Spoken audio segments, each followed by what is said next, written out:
우리 손에서 스마트폰이 한시도 떨어지지 않는 이 초연결의 시대에 우리는 매 순간 쉴 새 없이 쏟아지는 수많은 정보와 사람들과 끊임없이 연결되어 살아가고 있죠. 그런데 참 이상하게도 문득 모든 연결을 끊고 오롯이 혼자만의 시간을 간절히 바라는 순간들이 우리를 찾아오곤 합니다.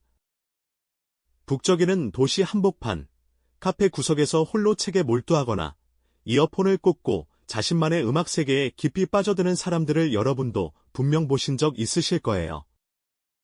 어쩌면 당신도 퇴근길 복잡한 지하철 안에서 혹은 주말 오후 고요한 거실에서 아무에게도 방해받지 않는 온전한 고요함을 꿈꾸지 않으셨나요? 끊임없이 울리는 알림음과 눈앞에 쏟아지는 소셜미디어 피드 속에서 우리는 왜 이토록 혼자라는 단어에 깊이 매료되는 걸까요? 과연 혼자라는 말이 여전히 외로움이나 단절된 고립을 의미하는 걸까요? 아니면 시대가 급변하며 그 의미 또한 새롭게 진화하고 있는 것일까요? 오늘 우리는 단순히 혼자 살기에 대한 피상적인 이야기를 넘어 인류가 아주 오래전부터 추구해온 나만의 고유한 공간과 시간이 현대에 이르러 과연 어떤 의미로 진화했으며 어떤 가치를 지니게 되었는지 그 근원적인 질문을 함께 파헤쳐 보려 합니다. 혼자라는 단어가 더 이상 쓸쓸한 외로움의 상징이 아님을, 그리고 그것이 우리의 삶에 어떤 놀라운 변화를 가져올 수 있는지 역사적, 사회적, 심리적 관점에서 다각적인 시선으로 탐색해 볼까요? 이 영상이 끝날 무렵엔 혼자만의 시간을 바라보는 여러분의 시선이 완전히 새롭게 달라져 있을지도 모른다는 기대를 감히 해봅니다. 과거에는 혼자라는 말이 왠지 모르게 쓸쓸함이나 사회로부터의 고립을 자연스럽게 연상시키곤 했죠. 무리 속에서 함께 살아가는 사회적 동물인 인간에게 홀로 남겨진다는 것은 어쩌면 생존의 위협과도 같은 원초적인 두려움이었으니까요. 하지만 지금은 상황이 완전히 달라졌습니다.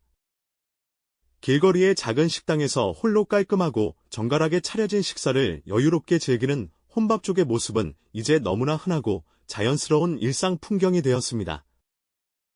퇴근 후 복잡한 인간관계에서 오는 피로감에서 벗어나 집에서 좋아하는 음악을 들으며 혼자만의 와인 한 잔을 음미하는 혼술 역시 더 이상 낯설거나 특별한 단어가 아니죠. 이처럼 혼자라는 개념은 더 이상 부정적인 뉘앙스를 풍기지 않습니다. 오히려 주체적인 의지로 선택하는 하나의 라이프 스타일이자 현대 사회를 살아가는 세련된 방식으로 당당히 자리매김하고 있는 것이죠. 단순히 여가 활동이나 개인의 취향에만 국한된 이야기가 아닙니다. 우리 사회의 근본적인 인구 구조와 문화도 함께 변화하고 있습니다. 통계청 자료를 보면 2020년 기준 1인 가구의 비율은 전체 가구의 30%를 훌쩍 넘어섰고 이제 대한민국에서 가장 흔한 가구 형태로 확고히 자리 잡았습니다. 이는 단순히 결혼을 미루거나 하지 않는 현상을 넘어 개개인이 자신의 삶을 주체적으로 설계하고 자신만의 방식으로 영위하려는 강한 의지의 반영이라고 깊이 해석해 볼 수 있을 것 같습니다. 좁은 도시의 아파트 안에서도 혹은 자신만의 개성을 담은 작업 공간에서도 사람들은 각자의 취향과 필요에 맞춰 공간을 아늑하게 꾸미고 그 안에서 온전히 자신에게 집중하는 귀한 시간을 보냅니다. 마치 세상의 모든 소음과 외부의 시선으로부터 자신을 보호하는 작은 성을 쌓듯이 말이죠. 이러한 사회적, 문화적 현상들은 혼자라는 단어가 고립이나 외로움의 대명사가 아닌 자기 자신을 위한 능동적이고 현명한 선택이자 새로운 라이프 스타일로 분명하게 제정이 되고 있음을 보여줍니다. 북적이는 거리에서 홀로 카페에 앉아 노트북으로 작업을 하거나 공원 벤치에 앉아 조용히 책을 읽는 사람들의 모습에서 우리는 쓸쓸함보다는 오히려 깊은 평화로움과 여유, 그리고 내면의 충만함을 발견하게 됩니다. 외부의 시선이나 사회적 압박에서 벗어나 오롯이 자기 내면에 귀 기울이며 자신만의 속도로 삶을 즐기는 시간, 이것이 바로 현대인이 진정으로 갈망하는 혼자만의 시간의 진정한 모습 아닐까요?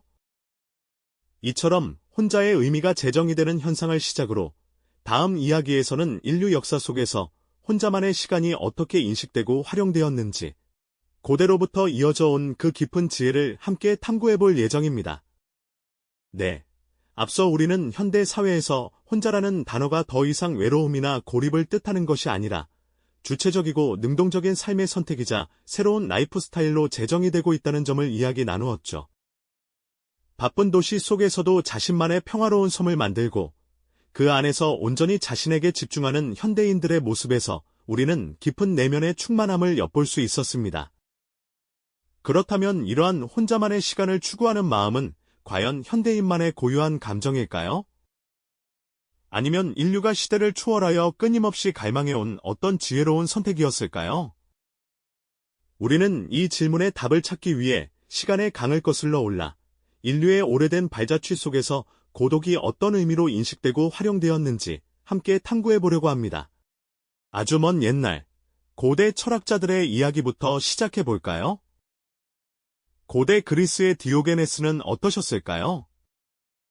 그는 복잡한 사회의 속박에서 벗어나 커다란 통 속에서 지냈다고 전해지죠.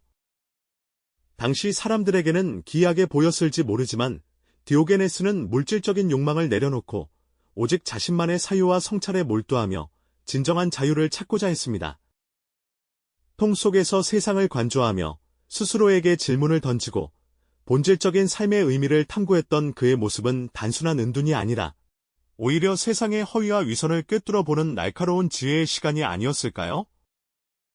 사회적 관계로부터 한 발짝 물러나 자신만의 울타리 안에서 내면의 소리에 귀 기울였던 그의 고독은 어쩌면 가장 능동적인 삶의 태도였을지도 모릅니다. 동양의 지혜 또한 혼자만의 시간을 매우 중요하게 여겼습니다. 깊은 산속 암자에서 홀로 정진하며 깨달음을 구했던 선승들이나 자연 속에 응거하며 돌을 닦았던 도인들의 삶을 떠올려 보세요. 그들은 세속의 번잡함과 단절된 고요한 공간에서 오직 자기 자신과의 대화를 통해 마음을 비우고 본질적인 진리를 깨우치려 노력했습니다. 끊임없이 외부로 향하던 시선을 내면으로 돌려 명상과 수양을 통해 정신을 맑게 하고 궁극적인 자아를 찾아 나서는 여정이었던 거죠. 이러한 고독은 단순히 홀로 있는 상태를 넘어 자기 자신을 깊이 이해하고 정신적으로 더욱 성장하기 위한 필수적인 과정으로 여겨졌던 것입니다. 외부의 자극에서 벗어나 내면의 소리에 집중하는 귀한 시간이었죠. 마치 깊은 물속에 잠겨야만 진주를 찾을 수 있듯이 외부의 소음을 차단하고 내면의 고요 속으로 침잠해야만 비로소 진정한 자아의 빛을 발견할 수 있다고 믿었던 것이죠. 서양의 중세 수도사들이나 르네상스 시대의 사상가들 역시 고독 속에서 놀라운 통찰을 얻었습니다. 거대한 수도원의 고요한 도서관에서 밤낮으로 책을 읽고 필사하며 신과의 교감이나 심오한 지식 탐구에 몰두했던 수도사들의 모습은 어떠셨을까요? 그들은 외부 세계와의 교류를 최소화하며 오직 자신만의 공간과 시간 속에서 정신을 집중하고 영혼을 단련했습니다. 이러한 고독은 단순히 세상과 단절된 삶이 아니라 오히려 더 높은 차원의 지혜와 영적인 깨달음을 얻기 위한 능동적인 선택이었습니다.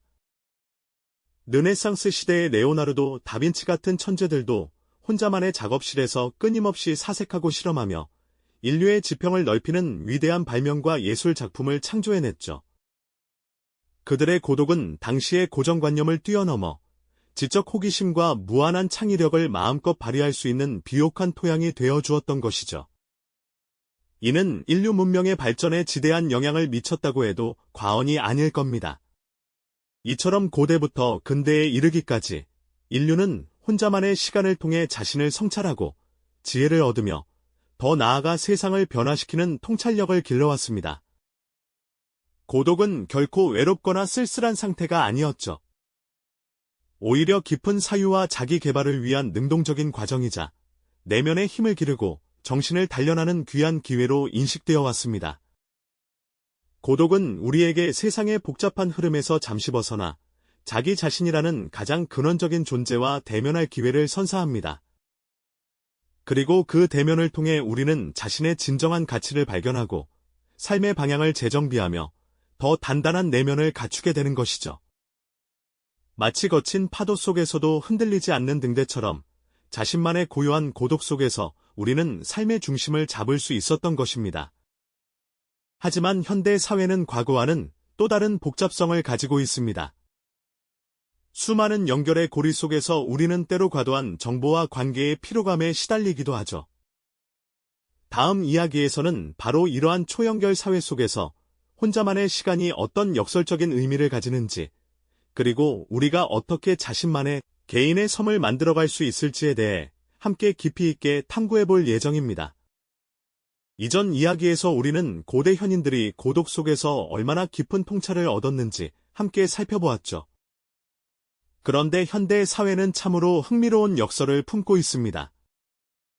손안의 스마트폰으로 전 세계와 언제든 연결될 수 있는 초연결의 시대에 살면서도 우리는 역설적으로 혼자만의 시간을 더욱 간절히 갈망하고 있으니까요. 매 순간 쏟아지는 정보의 폭포, 끊임없이 울리는 알림음, 그리고 소셜미디어를 통해 투영되는 타인의 완벽해 보이는 삶 속에서 우리는 때로 엄청난 피로감과 압박감에 시달리곤 합니다. 마치 거대한 정보의 파도에 휩쓸려 자기 자신이라는 존재를 잃어버릴 것 같은 아찔한 기분이 들 때도 있죠. 이러한 디지털 환경의 소음 속에서 자신을 보호하고 재충전하기 위한 개인의 섬을 만드는 것은 더 이상 선택이 아닌 필수적인 생존 전략이 되고 있습니다. 바쁜 일상 속에서도 우리는 자신만의 고요한 순간을 찾아 헤매곤 합니다. 퇴근 후 북적이는 거리에서 홀로 카페에 앉아 따뜻한 커피 한 잔과 함께 책을 읽거나 이어폰을 꽂고 자신만의 음악 세계에 흠뻑 빠져드는 모습은 이제 더 이상 낯설지 않은 풍경이죠. 때로는 집이라는 가장 사적인 공간에서 누구의 방해도 받지 않고 오롯이 자신의 취미에 몰두하며 평온을 되찾기도 합니다. 이 모든 행위는 단순히 외로워서가 아니라 과도한 연결의 피로로부터 자신을 분리하고 타인의 시선과 사회적 압박에서 벗어나 진정한 자기 자신과 다시 연결되고자 하는 주체적인 노력인 셈입니다. 마치 폭풍우가 몰아치는 바다 한가운데서 굳건히 서 있는 등대처럼 자신만의 고독 속에서 우리는 흔들리는 마음의 중심을 잡고 잃어버린 에너지를 다시 채워 넣으며 내면의 평화를 되찾는 것이죠. 이러한 개인의 섬은 현대인의 정신건강을 지키고 복잡한 세상 속에서 자기 주도적인 삶을 살아가기 위한 소중한 안식처가 되어주고 있습니다. 그렇다면 이렇게 스스로 선택한 혼자만의 시간이 우리의 뇌와 마음에는 어떤 긍정적인 영향을 미칠까요? 과학은 이 질문에 매우 설득력 있는 답을 제시합니다. 심리학자와 뇌과학자들은 능동적인 고독이 인간의 정신건강과 인지, 기능 향상에 지대한 공헌을 한다는 사실을 여러 연구를 통해 밝혀냈습니다. 여기서 우리가 명확히 구분해야 할 개념이 있죠. 바로 외로움과 능동적인 고독입니다. 외로움은 원치 않는 사회적 단절에서 오는 부정적인 감정 상태를 의미하지만 능동적인 고독은 자기 성찰과 재충전을 위해 스스로 의도적으로 선택한 귀한 시간입니다. 마치 복잡하게 얽힌 컴퓨터 시스템을 주기적으로 정리하고 불필요한 데이터를 삭제하듯 혼자만의 시간은 우리의 뇌가 과부하된 정보를 처리하고 산재했던 생각들을 재정비하며 내면의 혼란을 가라앉힐 기회를 제공합니다. 이 고요한 시간 속에서 뇌는 놀라운 변화를 겪습니다. 외부 자극이 줄어들면서 뇌는 기본 모드 네트워크, 디폴트 모드 네트워크, 나는 특정 영역을 활성화시키는데 이 영역은 창의적인 아이디어를 떠올리고 과거의 경험을 통합하며 미래를 계획하는 데 중요한 역할을 한다고 알려져 있습니다. 다시 말해, 혼자만의 시간은 새로운 통찰력을 얻고 창의적인 사고를 촉진하며 문제 해결 능력을 향상시키는 데 결정적인 도움을 주는 셈이죠. 뿐만 아니라 스트레스 호르몬 수치를 효과적으로 낮추고 감정 조절 능력을 발달시키며 자기 인식을 깊게 하는 효과도 기대할 수 있습니다. 조용한 숲길을 홀로 산책하거나 창가에 앉아 아무 생각 없이 먼 하늘을 바라보는 순간 우리의 뇌는 비로소 온전한 휴식을 취하며 내면의 목소리에 귀 기울일 준비를 하는 겁니다. 마치 거울을 닦아 깨끗하게 만들듯이 혼자만의 시간을 통해 우리는 마음의 거울을 닦아내고 진정한 자기 모습을 선명하게 비춰보며 더 단단하고 지혜로운 내면을 가꾸어 나갈 수 있게 되는 것이죠. 이처럼 능동적인 고독은 단순한 휴식을 넘어 우리의 뇌를 최적화하고 마음을 단단하게 만드는 강력한 도구가 되어준답니다. 능동적인 고독이 우리의 뇌와 마음에 선사하는 놀라운 변화들을 살펴보셨듯이 이 소중한 시간을 그저 흘려보내기엔 너무 아깝다는 생각이 드실 겁니다.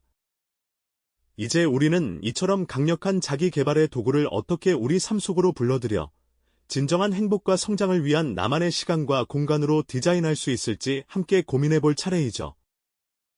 중요한 건 이 과정이 단순히 고립을 의미하는 것이 아니라 오히려 자신을 깊이 이해하고 세상을 더욱 풍요롭게 경험하기 위한 아주 전략적인 선택이라는 점입니다. 마치 건축가가 건물의 설계도를 그리듯 우리도 자신만의 삶을 위한 고유한 설계도를 그려볼 수 있는 거죠.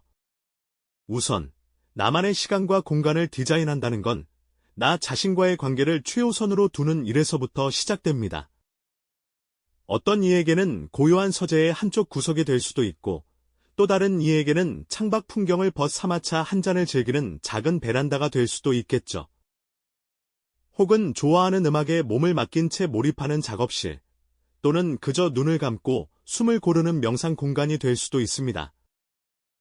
중요한 건 그곳이 어떤 형태를 띠든 온전히 자신의 취향과 필요에 맞춰 꾸며진 누구의 방해도 받지 않는 나만의 성역이라는 점입니다. 이곳에서 우리는 세상의 시끄러운 소음으로부터 잠시 벗어나 내면의 목소리에 집중하고 흩어져 있던 생각의 파편들을 하나로 모을 수 있게 됩니다. 이러한 나만의 공간은 단순히 물리적인 장소만을 의미하지 않습니다. 때로는 매일 아침 일찍 일어나 혼자만의 커피를 즐기는 시간, 혹은 퇴근 후 복잡한 지하철 안에서 이어폰을 끼고 자신만의 플레이리스트에 잠기는 순간처럼 시간적 공간으로 존재하기도 하죠. 우리는 이러한 순간들을 통해 스스로의 삶을 주체적으로 계획하고 실행하며 외부의 강요나 기대가 아닌 오직 나 자신의 속도와 방향으로 나아갈 용기를 얻게 됩니다.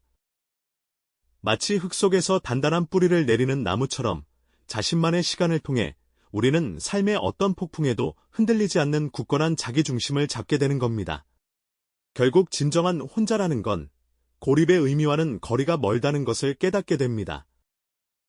오히려 스스로를 깊이 이해하고 성찰하며 세상을 더욱 풍요로운 시선으로 마주하기 위한 가장 강력한 도구이자 지혜로운 전략이 되는 거죠. 현대 사회의 끊임없는 연결과 소음 속에서 자신만의 고요한 섬을 만드는 것이야말로 진정한 자아를 발견하고 삶의 온전한 주인이 되는 과정이라는 통찰을 얻게 됩니다. 마치 오랜 시간 묵혀두었던 보물 지도를 펼쳐들고 나만의 보물을 찾아 떠나는 설레는 여정과 같다고 할 수 있을까요? 이 순간 아마 많은 분들이 혼자라는 단어에 대해 가졌던 부정적인 인식이 완전히 뒤바뀌는 경험을 하셨을지도 모르겠습니다. 나에게도 이런 시간이 절실하게 필요했어. 나는 강렬한 공감과 함께 그동안 혼자만의 시간을 가치 있게 여기지 못했던 자신을 돌아보며 새로운 동기부여와 해방감을 느끼셨을 겁니다. 혼자만의 시간을 갖는다는 건 외로움을 견디는 것이 아니라 오히려 외로움을 뛰어넘어 더 큰 만족감과 성숙함을 향해 나아가는 능동적인 움직임인 거죠. 오늘 우리가 나눈 이야기는 단순히 혼자 살기에 대한 것이 아니었습니다. 타인과의 관계만큼이나 자신과의 관계가 얼마나 중요한지, 그리고 혼자만의 시간을 통해 얻는 통찰과 에너지가 결국 더 건강하고 의미 있는 사회적 관계를 맺는 든든한 기반이 됨을 강조하고 싶었습니다. 급변하는 세상 속에서 흔들리지 않는 자기 중심을 잡고 진정한 행복을 찾아 나서는 지혜로서 혼자만의 시간의 가치를 다시 한번 되새겨보는 계기가 되었기를 바랍니다. 혼자라는 단어가 더 이상 외로움이나 부족함이 아닌 성숙하고 지혜로운 삶을 위한 능동적인 선택이자 특권으로 여러분의 마음속에 깊이 새겨지기를 바라면서 고요하지만 충만한 자신만의 세계를 찾아 떠나는 여정에 따뜻한 응원을 보냅니다. 이 영상이 도움이 되셨다면 좋아요와 구독 부탁드립니다. 여러분의 응원이 제게 큰 힘이 됩니다. 다음 영상에서도 더 유용한 정보를 공유하겠습니다. 감사합니다.